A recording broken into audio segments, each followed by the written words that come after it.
It all started here, with a man in a police helmet beating up protesters at the traditional May Day rally in Paris. Regardez bien sa tête! Regardez bien sa tête, il l'a tabassé par terre! The man walking away is Alexandre Benalla, who was at the time an aide to none other than President Emmanuel Macron. The president's chief of staff had granted authorization to Benalla to go and observe the protest alongside police. After finding out about the video, Macron's chief of staff wrote this letter to him.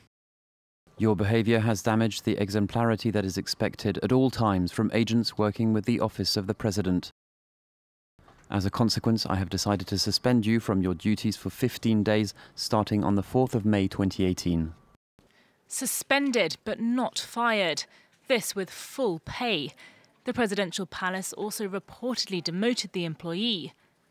Over 2.5 months after the incident, Le Monde identified the supposed author of police brutality as a presidential aide in disguise. 2 days after the explosive article, the Élysée Palace fired Benalla.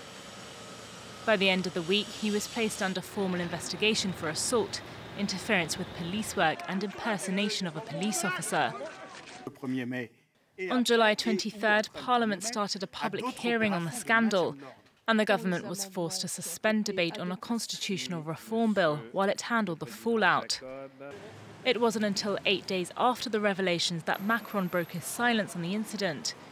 He said it was a disappointment, but that his staff were not involved in a cover-up. It's all just a storm in a teacup. On July 26th, Benalla's first interview since the scandal was published in Le Monde. In it, he said that the 2 people he was filmed beating up were acting hysterically. It was urban guerrilla warfare. People were wearing masks, giving the finger. The parliamentary hearing at the end of July didn't amount to anything. But Wednesday's commission, organised by the Senate, where Macron doesn't hold a majority, is likely to be a different story.